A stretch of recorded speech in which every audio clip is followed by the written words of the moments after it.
Shri Ganeshaya Namaha. Om Shri Saraswatyai Namaha. Om Shri Gurubhyo Namaha.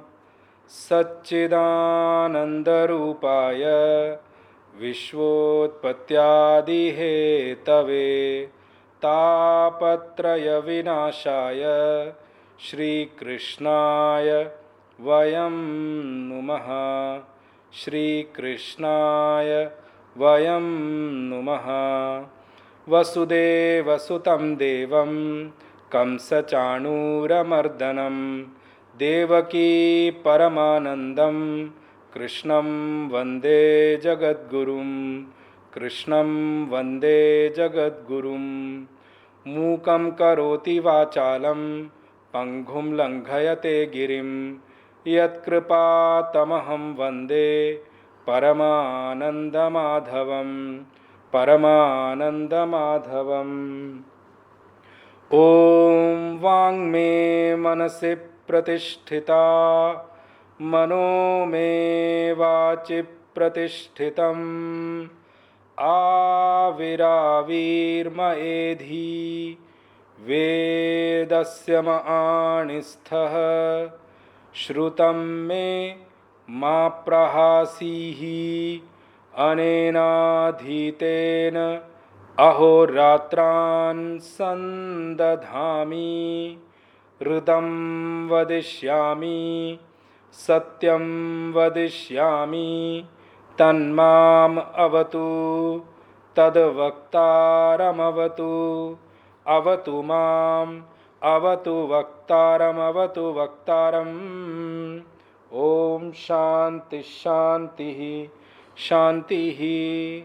Shankaram Shankaracharyam Keshavam Badarayanam Sutrabhashya Kritau Vande Bhagavantau Punaha Punaha. Ishvaro Gururatmeti Murti Bheda Vibhagine Vyomavat Vyapta Dehaya Shri Dakshinamurtaye Namaha. Shri Dakshinamurtaye Namaha. Shri Krishna Govind Hare Murare He Nath Narayana Vasudeva Jihve Pibaswamrutameta Govinda Damodara Madhaveti. He Krishna He Yadava He Sakheti. He Krishna He Yadava He Sakheti. He Krishna He Yadava He Sakheti.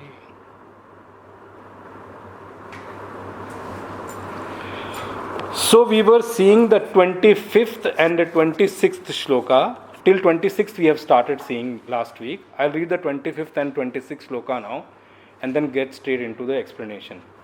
Avyakto yamachintyo yam avikaryo yamuchyate tasmad evam viditvainam nanushochitumarhasi atha chainam nityajatam nityam vamanyase mrutam tathapi tvam mahabaho naivam shochitumarhasi.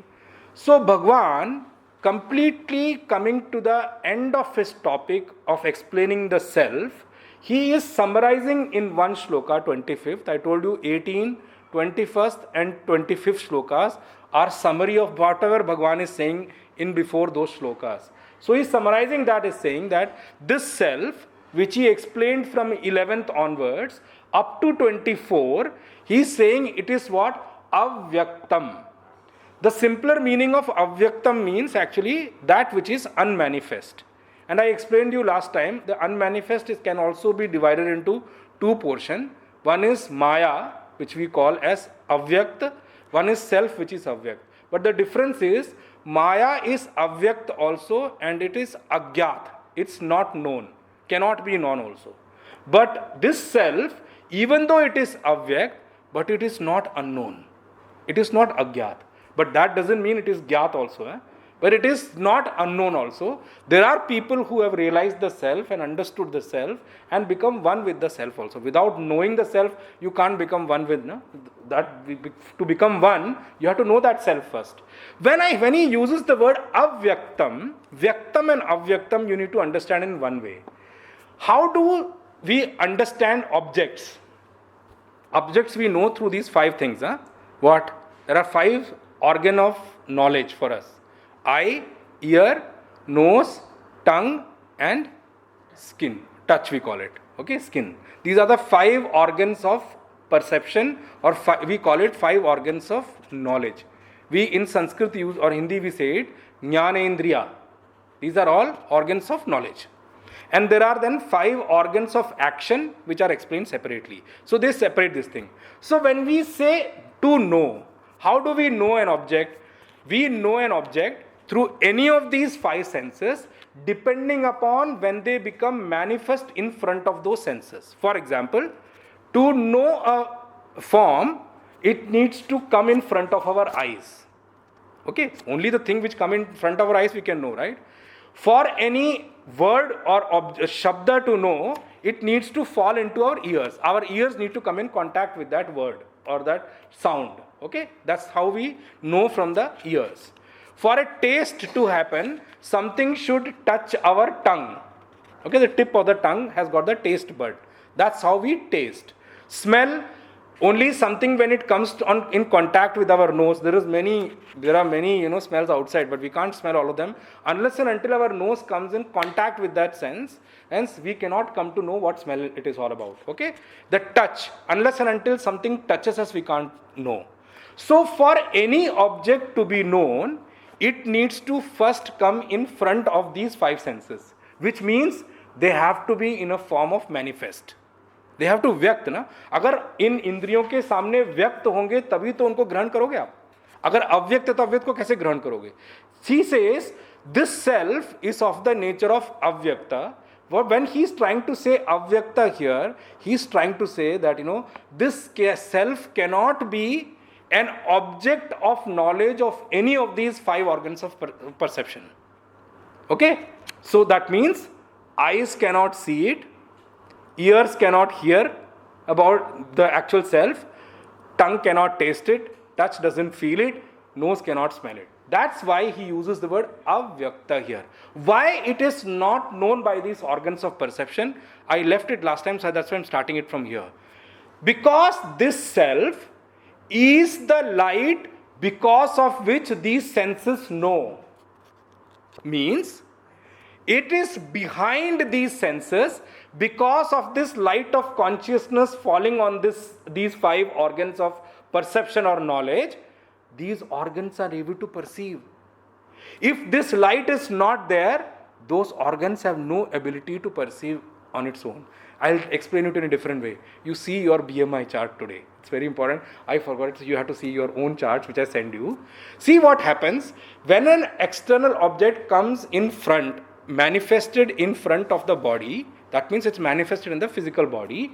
What happens? The respective sense will capture that thing and send it to mind. Okay, how it functions at the back end. It sends that thing to mind. Mind carries it to the intellect. Intellect checks with the memory. Remember, all this passing of information is happening in the light of consciousness. That light of consciousness is the light which is behind these senses, because of which the object in the way form, word or whatever is carried by the respective sense to the mind. Mind carries it to the intellect. Intellect goes and checks it with the memory and comes back with a no. Now I know this thing, whatever name that might have stored in that way. Remember, the light of consciousness is behind the intellect, because of which the intellect goes and checks the memory, comes back with data. Everything happens, these things happen in the light of that consciousness. Because it is the light behind these senses to function, that which is behind these senses have no ability to perceive that thing. Because it is the actual, the Shakti or the power behind these senses even to function. It is the light under which everything else is known. That's why I used one word which Pujya Gurudev very easily uses. It's called choiceless awareness. That's the word we use for self. Okay, so he is using the word avyakta. It is not manifest in front of any of these senses. Because it is avyakta, it is achintya. Achintya means you cannot think over that thing. That which you do not know, how can you think over it? You think over the things which you can perceive, right? This cannot be perceived. So it is not an object of your thinking thing. You have to know what all you have understood yourself, separate yourself from it. What is left is yourself. I'll come to that point later when Bhagavan explains. So he says, because it is avyakta, it is achintya. Because it is these two, and it is this way, it is avikarya. There are no changes which happens in that self, because it is partless. Remember, when you see map of India, what do you see? You don't see the India. You see the boundary of India. And you identify in the map, this is India, and beyond that boundary, this is China, this is Pakistan, this is other countries. So what do you define a form? Form is nothing but the boundary. Boundary is called form. Okay, now let me explain from our perspective. I see her, she is different from her, she is different from her, because your boundary is you, her boundary is her. So that boundary is what defines us and keeps it in one thing. This self is, because it does not have any part, it is partless, it is boundaryless. Because it is boundaryless, it cannot be known. Avikarya means there are no changes which happen in that self at all. Ayam uchyate. This is how those people who have, Bhagavan is saying, I am not saying it. Ayam means, ayam can be taken into three ways. Tattvadarshibhihi ayam. Those people who have seen this self or realized this self. I explained the Tattvadarshibhi in the previous shloka. Bhagavan has used one Tattvadarshibhi in the previous shlokas already. Those people who have realized the actual truth of self, that is called Tattvadarshibhi. Brahmanishtai, who are completely devoted and firm in the devotion towards their self, they have firmly placed themselves in that self. Brahmanishtai, jnanihi. Matlab, those people who know the self, realize the self or whichever way. Those ayam uchyate, those people have said that the self is like this. Arjun, he says, Tasmad evam. If you know this self this way, then nanu shochitam arhasi. You have no reason to grieve. Now remember from the first shloka, Bhagavan is after the grieving part of Arjun. Which that grief he explained in a great length in the first chapter, who Arjun. Bhagavan is after that thing. If you know the self in this way, there is nothing to grieve. What are you grieving about? Then Bhagavan must have looked at Arjun. Arjun may have looked confused. Bhagavan, I don't know what you spoke till now.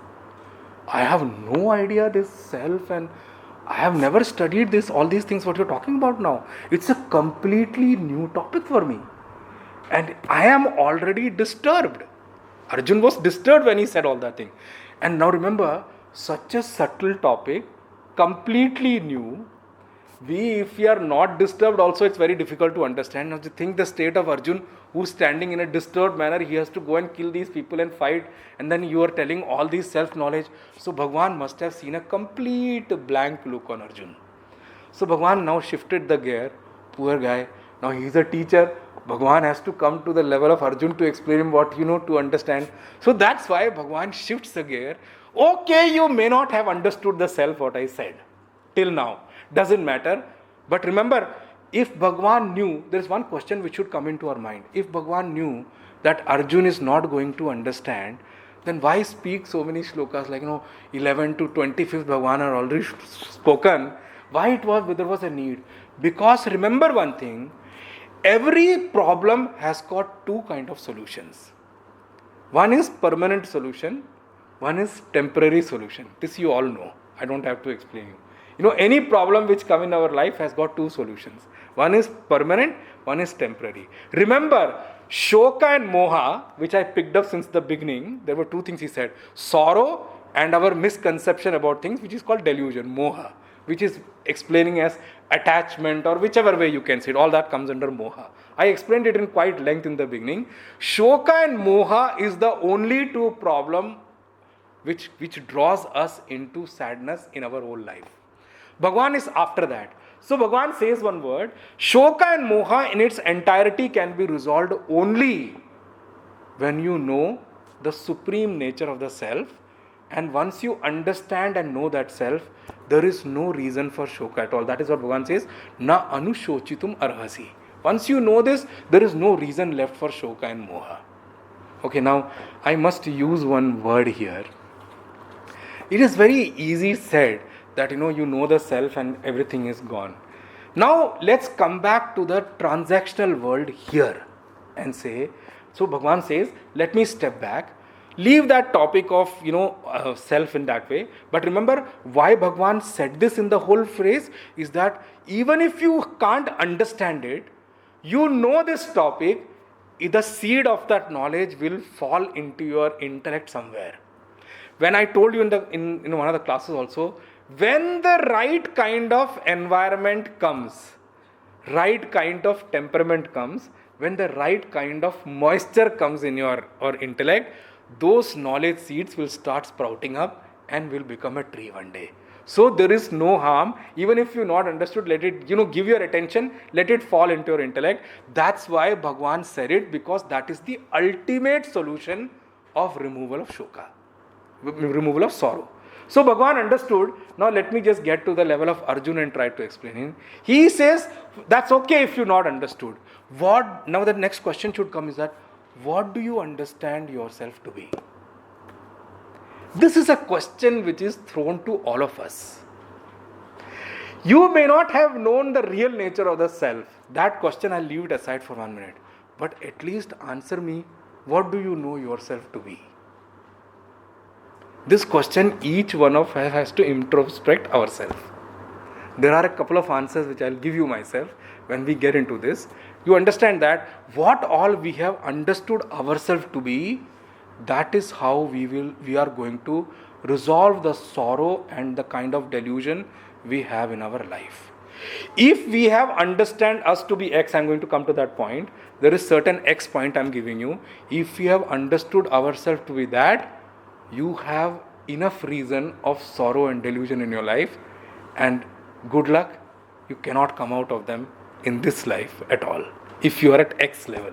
I'm going to come and talk to that point, but he will talk about not that X level first. He says, Arjun, that's okay, you have not understood the self, but what do you know yourself to be? That is what this shloka is all about. That 26th shloka. Atha cha enam nitya jatam.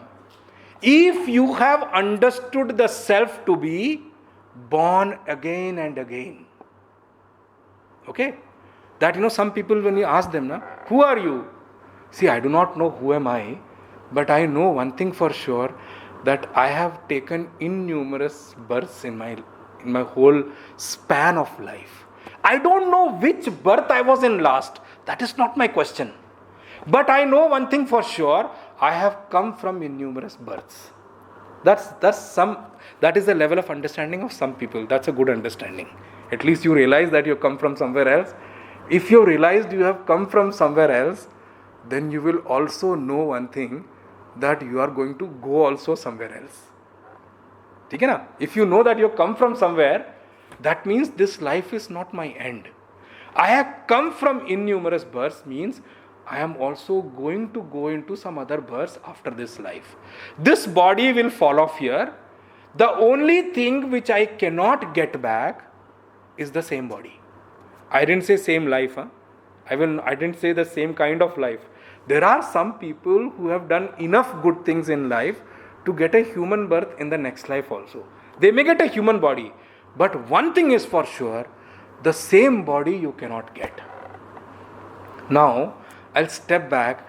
There is one kind of one kind of pointing out which people do on self, that the self, whenever people who talk about the spiritual knowledge and spiritual discussion is always against relationships and against families. I'm sorry, that's not the truth. Spirituality only says, follow your relationships, keep your things and be in them, contribute your best to them, but know the truth before and after that. Live with the truth in mind, and that is the truth which Bhagavan explained from 11 to 25th. Now the one thing which I need to talk about here is that Bhagavan says, even Arjun, if you understand yourself to be born again and again, and then you will also know Nityam va manyase mritam. They see, the one thing Bhagavan uses the word here is manyase. If you think yourself to be like that, this is not what Bhagavan is saying. Huh? He's saying, don't think that I am giving you this part. I am saying, even if you consider or think yourself to be like this, then also you have no reason to actually, have sorrow. Why? What Bhagavan is trying to say. Now let's step back a little bit into the life and understand. देखो, अध्यात्म शास्त्र और spirituality is very clear. All of us in this life have got one kind of relationship which spirituality explains as Nadi Nav Sanyog. Okay, this is a word which is, I'm talking from Vedant, and it is used very deeply and profoundly in Ramcharitmanas by Tulsidas ji. All the jivas have a relationship with each other as what? Nadi and Nav Sanyog. Nadi Nav means, I'll explain you in a different way. Nadi Nav was the past time, so let me just take the example of rail these days. This is a better way to explain. A train starts from one station. For example, it starts from Chandigarh. Example I'm giving you. Let me take the longest journey now for you to explain what kind of a relationship we all are in together. There are many people who board one train. Remember, they may have boarded, maybe some people have boarded from Chandigarh, some will board from Delhi, some will board from somewhere else, some will board from somewhere else. Everybody boards the train from a different place. Some may have the likewise place also. And everybody will get down at a different place.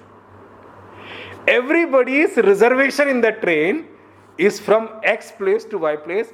No two people may have the same thing, same journey. So our relationship with people is like what? I use the word Nadi Nav Sanyog, like how river and boat. Many people climb on a boat. They have the association with each other till when? Till the time they cross the river. After crossing the river, what happens? They are on their own. Simple as that. In the same way, in a same train journey, many people can meet. They may have the best of discussion, maybe political, maybe personal, and sometimes maybe spiritual also, we don't know. Right? There can be any discussion. But, and they may develop some liking with each other also. But at the end, when the journey comes, they say, no, I don't want to get down at my destination. I like your destination. Is that possible? They all are bound to get down at their own destination. This is the relationship each jiva has got with another jiva. But remember, then I'll explain you how some people are closely related to us, some people are distantly related to us, some people are not related to us, but they come and become our friends. Let me explain that way. Those people who are closely related to us or become closely related to us as friends or circle and our relatives also, they are the people who share the same bogie of the train during the journey. In one set of journey, they are with me. That is the kind of relationship we have with all the close relatives and close people in our life. But I may develop liking for people, doesn't matter, but I cannot change my destination. Acha, with the only lacking of this example is, after getting down from the train, I can still keep in touch with that person. Right? We take exchange numbers. What exchange numbers? I have seen train journeys which have turned into marital relationships also. Some people traveled, oh, I like your, daughter. Let's get, my son, I will make you meet. And they have made relationships in the train. What are you talking about? I've seen myself also some cases. They become, sambandhi also after that. One train journey. They exchange numbers. They keep in contact. But in Jiva's life, that is not possible. Once he leaves the body, his further journey, he cannot choose the people he wants to be with. I'm coming to this point. That is something which his karma will decide. Karma means your own action will decide. You may have done something, too many good things for somebody,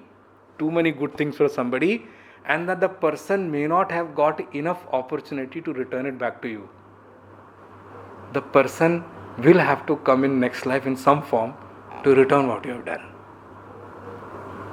This is how the whole thing of Jiva and Jiva works. Okay? So remember, we have what? Nadi Nav Sanyog is the word I'm using it here. All of us are passengers. I have traveled in flight. I'm telling you one example. I was traveling from Mumbai to, I think, Chandigarh. At that time, I used to teach in Patiala Ashram. So I was dressed also differently in a different attire altogether. So I was sitting on the aisle seat. I still love aisle seat. So then there is no disturbance from there. I was sitting on the aisle seat. There was a husband and a wife who was sitting on my next seat. Now you see how it happens. Huh? I have traveled before that also. But I'm particularly bringing it out, this thing what? It's like a 3-hour flight, and that too, we use the word called graveyard time flight, means it's like midnight, post-midnight flight.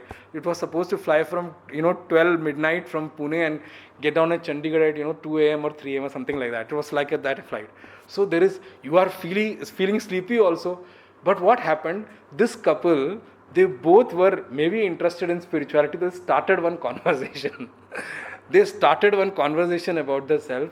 Neither they slept nor they let me also sleep.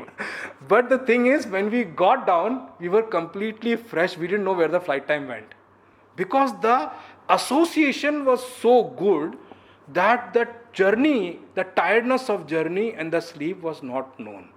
That is the same thing which scripture says. Since we have this kind of an association with other jiva, our effort should be what? To become good co-passenger. What does a good co-passenger do? Make his journey also good and help others also make their journey good. That is the role which is assigned to each one of us in life. Bhagavan says, Arjun, even if you have understood this thing about yourself, many people say, now who are you? I don't know about the self so much, but I know one thing, I am born and I will die one day. That many people have that knowledge. That's one way to look at this shloka. There is another point I want to explain it from here. Let me not take the complete sequence. Let me take the sequence in a split here. There are 3 kind of people who live in this world. And then you all know. One is called pessimistic people. And the other are optimistic people. And the third are neutral kind of people who are neither too pessimistic nor too optimistic, but they are okay and normal about the life. I'll use the word normal here, but that doesn't mean others are abnormal. So don't take that way. But the thing is, pessimistic people. Why I picked it up? If I take this first part of the shloka, Atha Chainam Nitya Jatam, even if you think that this creation is what? It's always being born. We will call them optimistic people. There are many people who will, you go to them, you ask them, so what's happening? What to say? Everything is so good. Now we have so many good things happening. It's like nature is also, people have started concentrating towards nature. The global warming and all, people's focus have come into, that's one side of people. And the pessimistic people, when you go to them, what is happening around? What happening? Everything is getting destroyed. You see political side, that's another destruction. You see state, it is getting destroyed. You see people around, you see kids these days, I don't know where they are going. There are kind of people who are like that. So there are optimistic people also, there are pessimistic people also. Remember one thing, the optimistic people also, they are not doing any harm to the nature. They are not doing anything good or contributing like that, but they are only doing good for themselves. The pessimistic people, they are not doing anything bad for the creation. They are doing bad for themselves. That pessimism will always keep them low, down. There are neutral people who Bhagwan talks about here, who accepts both. This creation is how it is always being born into new things and always dying, the old ones are going away. So there are these kind of people. So Bhagwan says, Arjun, even if you have understood yourself to be like this, that you are born and again and again, and you are going to die also again and again, it doesn't matter. Even though you feel like that, then also you do not deserve to be in sorrow. You don't deserve, sorrow doesn't befit you. It is not right to have sorrow. Even if you say that these people are going to die, you are yourself saying they will be born again. So why to worry for them? They will die when their time comes, and they will be born when their new time comes. The creation is how? Birth, death. Birth, death. Till when? Till the above shlokas I spoke about, till you know the self. Even if you know they are going to come and go like that, there is nothing for you to be sorrowful about. Why are you bereaving on them? You don't have to worry about them. They have done good karmas in their life. They have already guaranteed a good life for future. Like Bhishma Pitama. I told you, many people get transferred. But the transfer can be with promotion or can be with demotion. With Dronacharya and Bhishma, you are very sure that they will all be promoted in their next life. They will get better things in next life. Worry should be for Duryodhan, Dushasan. I don't know what they are going to do, what they have done. They are definitely not going to, gain into good things. But his worry was not them at that point in time. So Bhagavan says, Arjun, you still don't need to be sorrowful, even if you understand yourself is like that. Now Bhagavan goes into the 27th shloka and he says, in continuation to this shloka, he says, Jatasya hi dhruvo mrityuhu dhruvam janma mritasya cha tasmad apariharyarthe natvam shochitumarhasi jatasya hi dhruvo mrityuhu dhruvam janma mritasya cha tasmad apariharyarthe natvam shochitumarhasi.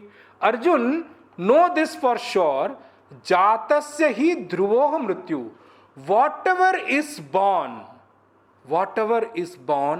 it is definite that it is going to die.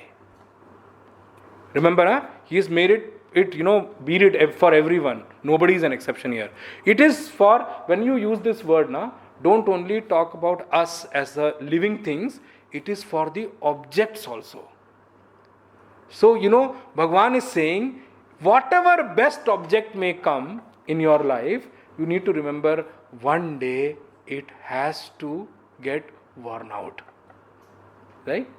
I'm just giving you example. Any object you may think about, whether phone, car, house, everything becomes old and get worn out after a particular point in time. So he says, Jatasya hi dhruvo mrityuhu. Whatever is born, it is definite that it is going to reach a stage of destruction, vinasha or mrityu. Mrityu means end. And dhruvam janma mritasya cha. And whatever ends, for us we talk about, whosoever dies, are definite to be born. Bhagavan uses the word dhruvam. Dhruvam means it is definite. It is definite that it is going to happen this way. Whosoever dies will definitely be born. Whatever object we discard, it goes into the nature. Nowadays they are very high on recyclable things or anything. It is recycled into something new. Right? All those things which are recycled will get recycled into something new. It may change the form depending upon how it has been recycled. But it is definite that whatever is born here must go through death, and whatever attains death or destruction must come back to life after that. Come back to life or come back into being.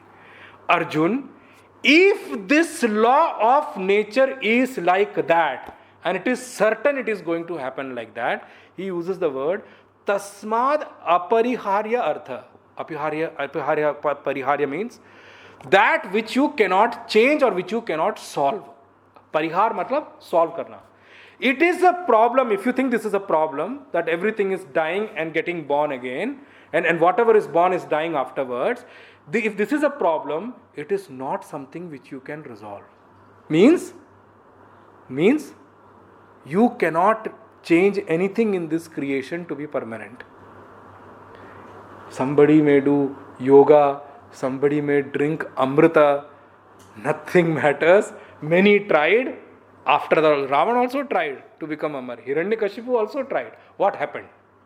Nothing. Nobody can be indefinitely alive in this creation. Gurudev used to start this shloka in this way. Where were you all in the last century?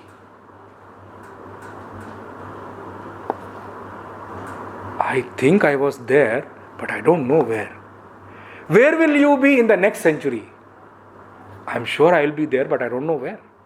They talk about 84 lakh yonis from where we come across and all those things. Their explanations is very good. We must have been in any form in the past also. Depending upon our action, we can be in any form aage also. So I told you, the only one thing which as a human being, we should focus is be good and do good. And remember that since we have this Nadi Nav Sanyog, we all must make an effort to become good co-passenger. How is a good co-passenger? He does not create obstacle in the path of other passengers. He does not create new kind of delusions or kind of blockings in that path. He does not destroy the path of the co-passenger. See, bad passenger is who does not himself also sit peacefully. There are people I've seen in the flight also create a ruckus in the flight for no rhyme and reason. These days, I think these incidents are growing also of the, somebody disturbing a co-passenger or somebody doing something wrong and all those kind of things. They're getting punishable offense, that's the thing. But remember, the purpose of us is that we should help others with their journey. Helping others will help us also in our journey. That is called being a good co-passenger. So Bhagavan says, Arjun, because this is a law which is not changeable, you cannot change it, you cannot solve it to make it like the way you want to have it work through, it cannot be done. Tasmad, because of that reason, tad arthe, na tvam shochitum arhasi. Then if that is the case, you cannot change like that, why grieve on them? He is grieving why? He has to kill Drona and other people. He has to kill Drona, Bhishma and all those people who he has grown with and all. He says if you cannot resolve it, then why worry? Let it go and continue in the way. See, the point of thing we need to understand is that we should be clearly focused on our duties. And while doing our duties, our second best effort should be that we should become good co-passengers in this journey of life. See, this is not a word I have coined. We all say, this journey of life. We all say ourselves. We all say that, this is a journey of life, but we forget that we are only passengers. We have to get down at our destination. And we cannot choose it. Our karma, our ticket decides where we have to get down. We purchase the ticket first before we travel. Isn't it? After purchasing the ticket, then you can't say that, I want to change it. If the seat must have gone to somebody else, you can't travel on the same seat. Even if you want to extend it, there is no guarantee that you may get the same seat. You may get a different seat. You can extend your travel also. But life's journey is not like that. You have already purchased, your karma has already purchased your ticket. That is why, even this is called accepting the Jeev Bhava. I'm using one word here. We need to accept that we are Jivas. Jiva means? Jiva means being. We don't use the word for Jiva, human beings. Why? Because other beings are also Jiva. For us, a tree is also a Jiva. Animals, birds, they are all Jiva. Whatever has got the touch of life in it, we call them Jiva. Okay? It's not for human. Now, let me also use one word here. Forget about people living with this attitude that we are Jiva and we need to earn our next journey. So let's end up doing good. I'm saying forget about people living like Jiva. There are people who even after getting human body have not done anything to become human also. Forget about Jivatva. You see around, there are many who have not even become a human. So I'll use one word which our scripture uses. Don't think we are human. We are only a Jiva. We have got this human body so that we can cultivate humanness in us. We have to become human after coming in this body. Just because you have got a human body, you don't qualify to be called as human being. You are just a being who has got this body to cultivate humanness in you. Now remember, when I see outside, even after getting this body, many people fail to cultivate humanness in them and they fall into ultimate lows of living. Then where do you think they qualify to go in the next lives? Forget it. Human body is impossible. And remember, I told you this law is Sanatan, eternal. It is not only for Hindus. It is for every jiva who is born here, irrespective of caste, creed and religion. Now I want to use one word here. When I use the jivatva, why I am saying so specially about it, remember, we are jiva, every religion accepts. Now I will split the religions into two parts. Okay? Those religions which are born in India and those religions which are born outside India. Let me take it this way. Okay? All the religions which are born in India, Buddha, Jaina, any Sankhya, Vaisheshika, any philosophy you talk about, all those who are born in India means Bharata. I'm not using India right now, I said Bharata is the word, because Bharat's boundary was bigger than what we see India today.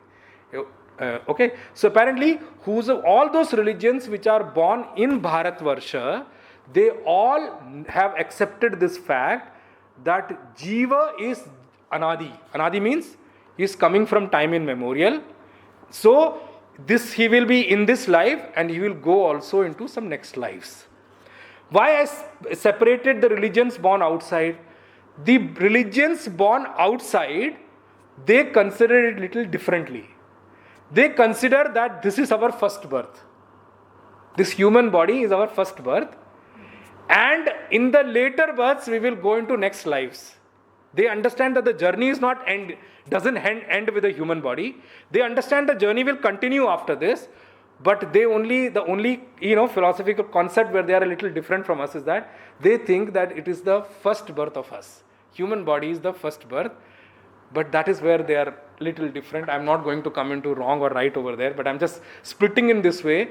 All the religions which are born outside will have this concept, will have this philosophy that this is our first birth and we will go from this to next birth. They accept that, in the going forward we have births, but in the past we have births. They don't accept that. But, I'm not talking about the Punarjanam philosophy here. I'll talk about it later on when Bhagwan talks about it. But we have to accept that we have come from the past births, because many things, many habits, many nature of ours, it doesn't seem that we have cultivated here. I don't know why I'm different from my family.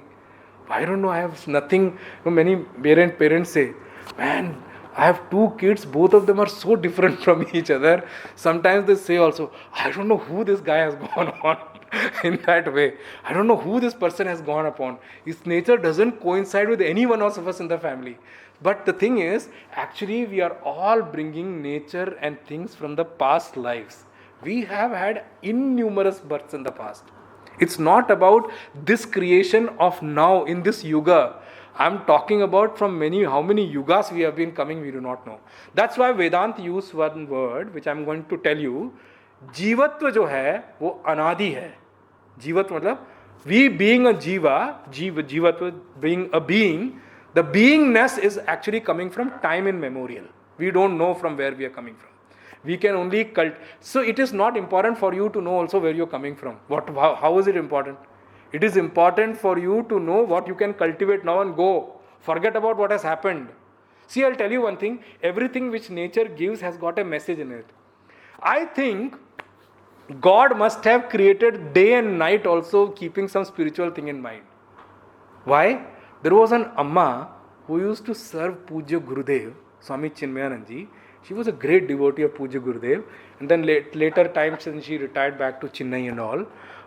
So she used to write letters to Pujya Gurudev every day. She used to say, Gurudev, I only came to know one thing. Every day is a new beginning. Every day is a new change. See, I told you na, Atha Chainam Nitya Jatam. For them, some people, everything is newly born. Probably God must have kept this spiritual message in mind. Forget about what has happened yesterday. It is not important. You cannot change it. Only embrace yourself to face the result of what you have done, because you have to face it. But when you get up the next day, it's a new day, it's a new beginning.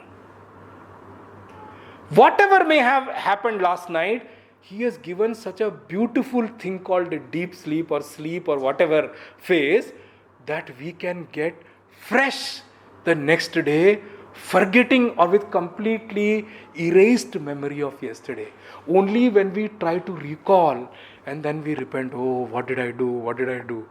Remember what you do, but don't repent over it. Always make effort to continually improve yourself and make every day your new beginning. If you make every day your new beginning, there is no reason why you will continually fail in your life. It's not possible. So Bhagavan says, Arjun, it is an unresolvable law. Then why you deserve to grieve over it? What's wrong with you? He says, Tam na tvam shochitum arhasi. You don't deserve to grieve or be in sorrow about these things. Now Bhagavan summarizes this entire thing in one more shloka, which is the 28th. He says, Avyaktadini bhutani vyaktamadhyani bharata avyakta nidhananyeva kattatra ka paridevana Avyaktadini bhutani vyaktamadhyani bharata avyakta nidhananyeva tatra ka paridevana. Arjun, the way you understand yourself, I'm not talking about the self for a moment right now. Let me come to your understanding what you understand. Which means if I take your understanding that we are born again and again, have been coming in from innumerous births, and will be dying also again and again, we will go into new lives going forward also. That means what? Before this birth, I was how? Avyakta. I was in a unmanifest state. After this birth, I will go back to what? Avyakta. I will go back into unmanifest state. So I was unmanifest before my birth, which is called Prag Abhav. I said that. Okay? I was not, before my birth, I was not here. Right? Prag Abhav. Pradhvans Abhav, that after my death also I will cease to exist. Now remember one thing. When I use the word cease to exist means your total existence is not going anywhere. When you say from avyakta to vyakta means from unmanifest to you became manifest means you came into this shape and form. That's when people started knowing you. When you were unmanifest, then you can't say. In the unmanifest also I made many friends, I had a whole list of people who were in avyakta. How? You were unmanifest, so were others in that state. There is no way you can know anyone when they are in unmanifest state. For the senses to know someone, the thing has to manifest first. So before this manifest body, you were in an unmanifest state, and you will go back into unmanifest after this body is gone. Then that is why Bhagavan used Vyakta Madhyani Bharata. Bhagavan is calling Arjun, hey Bharata. I told you, this is one word which always touches us. I don't know why we have named this country India. Actually, Bharat is the right name. Okay, and we call it India also, but when we call ourselves in Hindi, we call what? हम लोग सब भारतीय हैं. Because our actual identity is Bharata. Now remember, why I am so attached to this word called Bharata is that Bhasaha Rati, it is the country of those people who live in the knowledge. Bhasa means in that awareness. Awareness of what? Who you are. And what you are supposed to do. Why have you got this life? Remember, I told you when I explained in great detail about the two kind of growth, which is horizontal and vertical. I spoke about that growth. See, when you look around in this world, I tell you, for people who talk about this self and teach this self and who also learn about the self, it is such a sad state of affairs that so many majority of people, or I would use the word most of the people, are wasting their life. I'm using the word wasting purposively, only towards their horizontal growth. No effort or no focus is theirs on this vertical growth of theirs, which is going to lead them into a better life in the next birth. You may become billionaire. You may become, owning half of the earth. It doesn't matter. In the next life, you will not have any of these things. And you cannot get back what you have gained here like that. The purpose of this life is not to earn this currency or make a deposit of this currency. The purpose of life is to earn another currency called punya or merit, which is going to be used for leading your life in the coming journeys to come. The only thing which goes with you after this body, the only deposit which, let me use this word, it's very easy to say. The only deposit which goes with you after this life is only going to be your karma and your merits, punya, and another thing called vasana, good or bad, whatever impressions you have created. These are the only three. I just said two is okay, karma and punya. Those who can understand, they can take the vasana also, impressions what you create. These are the only three things which go with you. Remember, in the effort of horizontal growth, you may have a private jet also. How long? 20 years, 30 years, 40 years, 50 years. There are Mahatmas who have got their private jet forever. And they don't have to maintain it by spending the money people spend on maintaining their private jets. You have the opportunity here to make your journey that way. So I said, as a good co-passenger, when you help others, don't need to worry. Whatever good you do is adding to your merits, is to your punya. And that is the only currency you can take from here.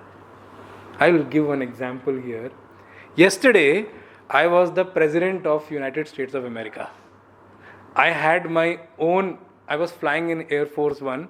I had a whole gamut of people who were reporting into me. I have my own ministry. So much of power which a President of United States of America enjoys over the worldly affairs also. But then what happened? Somebody woke me up. Now should I crib and cry? Oh man, I was traveling that Air Force when you woke me up. It was such a good journey it was. I had so much of power. Where has it gone? So what? Even if I was yesterday, president of some country, I may have everything, but it is not going to lead my current life. In the same way, you may have anything here. It doesn't matter. If you have not earned that currency for the next one, embrace yourself for what is going to come to you. The purpose of this life is very clear. Do good, grow vertically yourself, end up doing good for others. Irrespective of whether he is your own relative, own child, own husband, you are all co-passengers. Do good. Vedanta is not against that. Do your best. I should walk away from this life. When God meets me in the next life, I should proudly say that, God, I have no complaint. I did my role very well. You can, if you want to, award me an Oscar or something, doesn't matter. But I did my role very well. Be proud of what you did here. And also, I tried my best to do merits so that you are also happy with me going forward in the journey. Wherever you go, that is not for us to know. Where we came from also, for us it is not important to know. So the focus should be on present. past is not to crib over, and future is not to get overtly worried about. If you have managed your present well, what Bhagwan is talking about, Bhishma and Drona here, their present was very good. So you have nothing to worry about them. If, for example, there is a kid in our home who we know, I do not know what Sangat and what association in that kid has fallen into, he's done nothing good in his life also, we will always be worried about that kid. What about the future of the kid? I don't know, what is he going to do once we are gone? That kid's worry will always be with the parent. But if we only tell the kids or our people to just overtly be focused on your present, make your present beautiful, then past is none of your worry, and future you don't have to look about because it will automatically become beautiful. From a beautiful present only, a beautiful future can be carved. And remember, I do not know who coined this word. That's why present is the only gift. Present means gift also, right? Right? Present is called gift. Present is the only gift we have. Whatever we have to do with this present only. That's why the clarion call of Vedanta is very clear. Wake up. It doesn't matter till how long one have been sleeping. But it's time now, wake up and start afresh. Make it your new beginning. You have the ability to do it, and trust me, God is with you. He will always be there to support you and push you through the journey. You don't have to worry about that. Bhagavan says, Arjun, the whole creation is avyakta, vyakta in between, again avyakta. Then avyakta, from avyakta to vyakta, फिर again avyakta. This is the way it is going. Then why are you, crying over? What is the sorrow about? Everyone has come from avyakta and everyone will go into avyakta. Nobody is an exception here. Arjun, if everybody has come like that, gone like that, why should you worry? Concentrate on your present and build your vertical growth. Human birth is the only birth where you can grow vertically. Other births, you do not have the ability to do that. So that's why spend some time for this truth and reality. Bhagavan asks Arjun, if that is the case, he calls Arjun Bharata. Bharata means he is already full of knowledge. I was using the term Bharata. That country where people live in knowledge about the self. Bhagavan addresses Arjun as Bharata. Hey Bharata, you are already knowledgeable. You have seen so many things. You have done so many good things. If this is the way life is supposed to be known about, Tatra ka paridevana, then what should you worry about? Tell me. It all depends what have you understood yourself to be. I'm using the word understood. You can understand or know yourself to be the supreme self. That's the topmost level of understanding. That will make you, sail through the life very easily and take you to the next one. You don't even have to come back. Or at least accept yourself as a jiva. And Jeev's dharma is to do what? Earn punya. And do good karma for the future to come. These two things you have to worry. Now remember why I did not name vasana first. Just think for a moment. If you do good karma and do punya, you cannot have bad vasanas, right? What you do is what create impression. Huh? So I don't have to talk vasanas separately. I'm talking about vasanas I picked up for those people who have got mixture of both. They have good things also in life. They have bad things also in life. So that's why I use the word. Some places you can use vasana separately. But remember, that's the only two things you have to focus upon. Don't worry about the rest. I am there, Arjuna. Bhagavan saying, I am there to take care of the continual journey. Now Bhagavan comes to the 29th sloka. I'll start it. Which is how I started before I came to the class. Also I was talking about this. It's a very beautiful shloka and have to be understood in some length at some point in time. But I will explain you here only. but I will take it up in the detail in the next time. Ascharyavat pashyadi kaschitenam Ascharyavad vadati tathaiva chanyah Ascharyavat chainam anyashrunoti Shrutvapyenam vedana chaiva kaschet Ascharyavat pashyati kaschidenam Ascharyavat vadati tathaiva chanyah Ascharyavat chainam anyashrunoti Shrutvapyenam vedana chaiva kaschet. A very beautiful shloka which we experience whenever we go and teach about the nature of the self. Bhagwan has used the word Ascharya for only 3 people. Fourth category he did not put under Ascharya. There is no surprise about that. Ascharya means surprise. How do you define surprise? Now I must say, use the word what Bhagwan Shankaracharya ji has used here in his Bhashya. Ascharyavat. Ascharyam adrishta purvam adbhutam akasmat drishyamanam. That which I have not seen before, and not seen before, not in bad way. I have not seen before, but it is very good for me. It's very, very nice for me. It's very enthralling for me. I see suddenly, that is when I call it surprise. The opposite of that is what? Shock. Okay? Bhagwan is using the word Ascharyam. I have to pick up the exact word why he is used. Shankaracharya ji explained it for a purpose here. Ascharya means that which I have not seen before, and it is very good for me also, and is thrilling for me, and I may not know in its entire glory, it's glorious also for me. I suddenly see it. So I'll be what? What a surprise. He uses that word for 3 people. There are 3 people for whom Bhagwan uses the word Ascharya. First he uses Ascharyavat pashyati kaschidenam. Some people, those people who have realized. Now you see this thing, when you see the order, there is a reason why Bhagwan used the order in that way. We have to understand that order also. They are rare few who falls in the first category.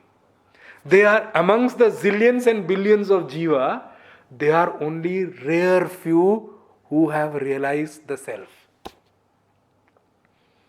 And when they realize the self and they suddenly see it in the glory of this amazing self, they are wonderstruck. I can't believe. Imagine what an expanse. There is no place where this self is not there. There is nothing which this self is not touched with. And the biggest beauty is that there is nothing apart from this self. Self alone is there. What I considered all the other thing is like how I was a president of United States of America yesterday. It was all a dream. Everything gone. What a glory of this self. The saying itself was so glorious. Imagine realizing it. This person, this rare Mahatma, this Brahmagyani, this Brahmanishta, this Tattvadarshi is wonderstruck. That's why he use Ascharyavat pashyati kaschit enam. Rare few. He uses the word kaschit also very beautifully. He uses kaschit for every one of them. Rare few who see this, they are wonderstruck by realizing this. Then he uses the word Ascharyavat vadati tathaiva chanya. Some people, these people who have seen, when they go and share it with others, or means a Brahmanishta guru, a Brahmagyani, when he teaches his students and he is describing the self, and describing what? That which is non-describable. He has used the word aprameya before also, in the previous shloka. Avyakta achintya also he used in 25th shloka. He says he is describing the undescribable self to that students. And remember, sitting in the self, that self which cannot be explained, he is explaining to those students who in real sense don't exist. Because I told you what? In the supreme reality, nothing else exists. Imagine, everything is a bhranti. Everything is just an illusion. That illusory guru, sitting in the illusion, is explaining that at undivided, at the all pervasive self to the students who are not there. That's why he says Ascharyavat Vadati. He speaks with great wonder about this self and explaining to who? Ascharyavat cha enam anya shrunoti. And there are some others who, when they are listening to self, many people say that, oh, it's so difficult, it is so difficult to grasp. But remember, the best thing, the best barometer for you to know is that even though it was so difficult to grasp, you still could give attention to listen to it. You have crossed that zero barrier. If you would not have been prepared even that much, there are two things which will happen. Either you will start feeling sleepy in the class. When you will sleep off, not feel sleeping, sleep off in the class. That's number one. Number two, there may be some reason which will manifest because of which you will not be able to attend the class. Immaterial what reason it is. I'm not coming to that point. These are only two things which will happen. Because if you have listened to it, with whatever attention you could give, I'm using the word whatever attention. I'm not talking about 100%, 90%, 60%. Whatever attention you could give, you need to remember there is enough punya which is there with you and enough grace which is there with you, which made you the recipient of that. Full stop. There are many who know about the class. The many who start the class also. But there are rarely few who can continue. There are rarely few who are able to get it. Reason may be million. I am not talking about the reason. But there is, when we see it, we see only one reason. When people come, it's like hop on, hop off bus ki tarah hote na kuch log. They will come to some class, then they'll miss some, they'll come to some class, they'll miss some. How we see it, they come when their punya is there and the grace is there to come. They go when that punya is over. They get punya back and they come back again. It is like a hop on, hop off bus. We use that bus a lot in London and all, no? London, the big bus or whatever you call it is hop on, hop off. You hop on at some side, you hop off after some side. When the person who is teaching, he sees it, he don't see people and those things. He only see one thing. That's how the God has built the whole creation. You don't do anything like that. We don't push anything. I have not called anyone. I don't tell anyone not to come also. So it is like an automatic process. And it will continue to happen automatically. So he says, Ascharyavat cha enam anya shrunoti. Those people who listen to it, listen with a wonder. I don't know what he's talking about. Some self he spoke about. I may not have got it, but I have listened to it already. Bhagwan saw Arjun also sitting in that wonder.